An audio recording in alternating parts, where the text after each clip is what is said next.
Question number 12 ہے، آج کل سوشل میڈیا پر ایک خبر بڑی ہی گرم ہے کہ نبی صلی اللہ علیہ وآلہ وسلم نے خواب میں آ کر کسی مسلمان کو یہ بشارت دی ہے کہ اپنے اپنے گھروں میں رکھے مصحف یعنی قرآن حکیم کی سورہ بقرہ میں میرے بال مبارک نکلیں گے، انہیں دھو کر ان کا دھون پی لیں تو کرونا وائرس کا علاج ہے، کیا یہ دعویٰ درست ہے؟ بالکل جھوٹا دعویٰ ہے. یہ اتنا جھوٹا ہے کہ باپا جانی کا بھی آ گیا اس پہ کلپ، الیاس قادری صاحب کا، کہ یہ جھوٹ ہے، یہ کیوں نبی الاسلام کی طرف منسوخ کر رہے ہو. لیکن میں باپا جانی سے کہوں گا کہ آپ جو نبی الاسلام کے حوالے سے خواب بیان کرتے تھے اور ہم کہتے تھے کہ یہ سارے خواب آپ کے الوہین ہیں. خواب تو آتے ہیں لیکن حضور کی گارنٹی صرف اپنی شکل مبارک کی ہے. جو بخاری مسلم حدیث ہے وہ ٹاپک لاتا ہے، آپ یوٹیوب پہ میرا کلپ دیکھیں، خواب میں دیدار مصطفیٰ. آج بھی ہو سکتا ہے لیکن کچھ شرائط کے ساتھ صلی اللہ علیہ وسلم. تو ان خوابوں کو جب ہم کہتے ہیں یہ جعلی ہیں تو آپ کو برا لگتا تھا. طارق جمیل صاحب کے والے سے کوئی خواب آتا ہے تو آپ کو جعلی لگتا تھا، آپ کے والے سے آتا تھا ان کو جعلی لگتا تھا. اب تو آپ خود بھی اس کو کہہ رہے ہیں یہ غلط ہے سارا کچھ، اور اس کو ٹیکنیکلی وہ انالائز کر رہے ہیں. بالکل صحیح کہہ رہے ہیں. وہ کہہ رہے ہیں جی بھئی آپ کے جو مصحف ہیں گھر میں، جب آپ اس کو جن مصحف پہ آپ پڑھتے ہیں تو بعض کا پلکوں کا بال کوئی اور بال ٹوٹ کے گر جاتا ہے تو کوئی نہ کوئی بال تو نکل ہی آئے گا. مطلب ہے جو نئے پرنٹنگ پریس سے نکل کے آ رہے ہیں قرآن، وہ سارے قرآن کھولیں اور سب میں سورہ بقرہ میں بال نکلے پھر منائیں گے. ٹھیک ہے، تو نہیں نکلیں گے، آپ کو بھی پتا ہے. جی کسی ایک میں نکل بھی سکتا ہے کہ وہ بائنڈنگ کے دوران کسی کا گر گیا ہو، اور ہمارے پاس تو اس سے اگلا فارمولہ ہے. آپ کا دعویٰ ہے کہ نبی اسلام کے بال مبارک کا سایہ نہیں ہے، تو یہ ذرا بال مارکیٹ میں لے کے آئے نا، ان کے سائے ہیں یا نہیں ہے. ایون جو ٹاپ کاپی جو میوزیم ہے، ٹاپ کاپی میوزیم ٹرکی، جہاں اوریجنل بال مبارک نبی الاسلام کا، اس کا بھی سایہ ہے سر. تو جھوٹ بولتے ہیں. اور پھر ایک مولوی نے کہا نہیں وہ جب تک جسم عطب پہ تھا اس وقت تک سایہ نہیں تھا، جب علیحدہ ہوا ہے تو یہ اس کو پتہ نہیں، اس میں 295 سی لگاؤں گا. منحوس منحوس آدمی. منحوس تو یہ کہنا چاہتا ہے کہ نبی الاسلام کے جسم سے بال الگ ہو تو اس کی برکات ختم ہو جاتی ہیں. بال تو شاہی بہت بڑی ہے، بہت بڑی شاہ ہے. صحیح بخاری کے اندر موجود ہے نبی الاسلام کا، صحیح مسلم میں، کہ سروانی تیالسی کالا جبہ نکالا ام سلمہ نے اور کہا ہم اس کا دھون مریضوں کو شفا کے لیے دیتے ہیں، حالانکہ وہ ڈائریکٹ حضور کے جسم کا حصہ نہیں ہے. اور صحیح بخاری میں ہے ام سلمہ نے حضور کے بال نکالے. اچھا یہ جو جبہ نکالا تھا اسما بنت ابی بکر نے، صحیح مسلم میں. اور بخاری میں آتا ہے کہ ام سلمہ کے پاس حضور کے کچھ بال تھے تو ان کو محلے والے جب کوئی بیمار ہوتے تھے تو وہ پیالہ بیچتے تھے، اس میں گھول کے دیتی، شفا ہو جاتی. تو وہ تو بال مبارک حضور کی وفات کے بعد تھے، برکات ختم نہیں ہوئی ہیں. کیوں ایسی باتیں کرتے ہو؟ آپ کے جھوٹ پکڑے گئے ہیں کہ وہ سایہ جو ہے وہ نہیں ہے. تو یہ سایہ ہے اور یہ ابال نہیں ہے، بالکل کہانی ہے، کوئی ایسا نہیں ہے. نبی الاسلام نے خواب میں آ کے کوئی ایسی بات نہیں بتانی جو آپ الاسلام پہلے نہیں بتا کے گئے تھے. آپ الاسلام نے جو علاج بتائے ہیں وہی ہیں، سنت اذکار ہیں ویکسین کے طور پہ. اس کے بعد آپ صبر کریں گے اور میڈیکل علاج کریں گے. میں نے میڈیکل علاج کے کتنی حدیثیں بیان کی ہیں. تو جو پریزنٹ ورلڈ کے اندر ریویلڈ نالج اس کو سپورٹ کرتا ہے کہ ایکوائرڈ نالج کے علاج کو یوز کیا جائے، تو یہ بالکل کہانی ہے، جھوٹ ہے. کوشچن نمبر 13، بعض لوگ کرونا وائرس کے علاج کے لیے پیاز اور سیب تجویز کر رہے ہیں، اسی طرح قرآن کی کچھ آیات بھی جیسے سورہ یاسین یا سورہ کوثر پڑھ کر دم کر کے پانی پئیں تو اس حوالے سے. اور بعض لوگ عجیب و غریب ٹوٹکے بتا رہے ہیں، یہاں تک کہ ہندوؤں کے ہاں آج کل گائے کا پیشاب بھی علاج کے طور پر تجویز کیا جا رہا ہے. آپ کے پاس کوئی علاج ہے تو بتا دیں پلیز. میرے پاس تو آپ سب کا علاج ہے، میں نے کر دیا ہے اتنی ساری باتوں میں. یہ خدا کے لیے آپ پیاز مہنگے نہ کروائیں، مہربانی کریں اس امت کے اوپر. علاج تو کوئی نہیں ہونا، پیاز ہو گئے نہیں مہنگے، ہاں دیکھ لو. تو میرا خیال ہے جو چیز نہیں بک رہی ہوگی اس کا آپ ایک وائرل کر دیں کوئی پوسٹ، تو لوگ مطلب کرنا شروع کر دیں گے.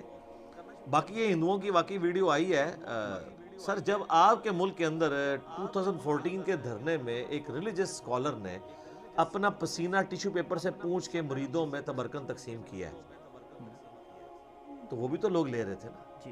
آج بھی باپا جانی کی منہ کی ہڈیاں، ان کے بال تبرکن لوگ تقسیم کر رہے ہیں. تو سر ان کے لیے گائے متبرک ہے تو وہ اس کے ساتھ کر لیں گے. ان کو کون روک سکتا ہے آپ کو؟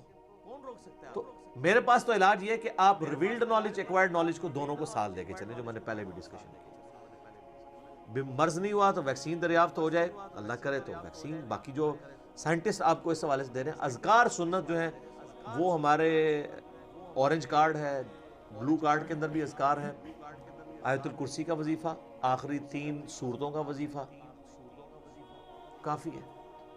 اور کوئی بڑے وظائف کرنے کی ضرورت نہیں ہے۔ سورہ بقرہ کی آخری 2 آیات، رات کو سونے سے پہلے سورہ بقرہ کی آخری 2 آیات بخاری مسلم میں آتا ہے، ہر چیز سے کفایت کریں گی۔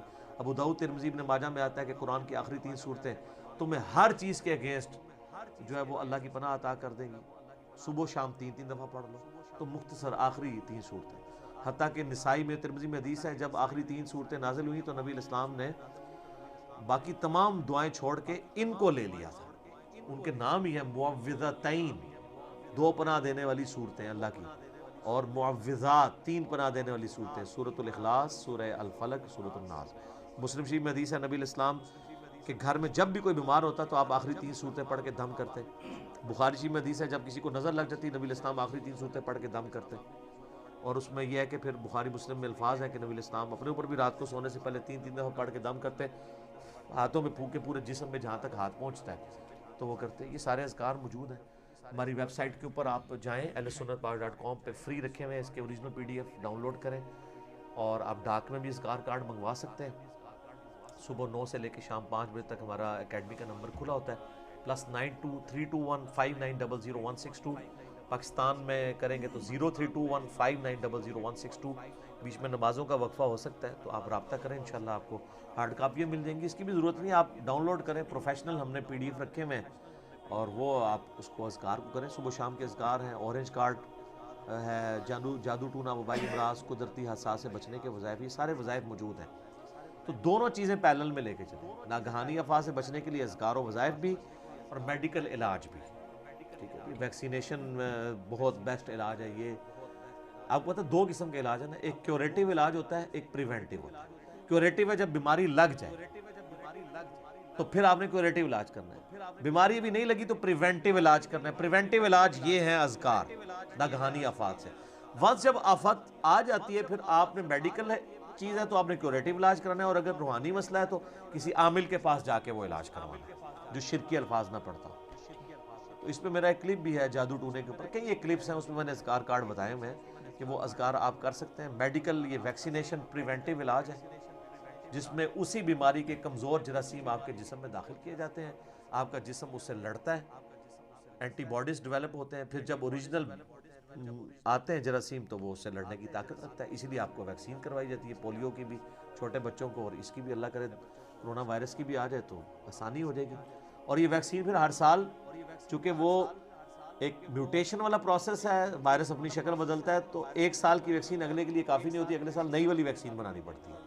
تو یہ ایک اللہ تعالیٰ کی قدرت کا شاہکار ہے جی وائرس، یقین کریں۔ یہ وائرس کے اوپر میرا وہ کرونا وائرس والا وہ پرانا کلپ دیکھیں، میں نے پوری میڈیکل سائنس سے بتایا کہ یہ اللہ تعالیٰ نے کیا چیز پیدا کی ہے، کس طرح اس کا ایک سمجھ لیں لائف کا سائیکل ہوتا ہے، پیریڈ ہوتا ہے، اور کس طریقے سے اٹیک کرتا ہے، اور پھر اس کا علاج انسان کے جسم کے اندر ہی اللہ نے خود رکھ دیا ہے، اینٹی باڈیز۔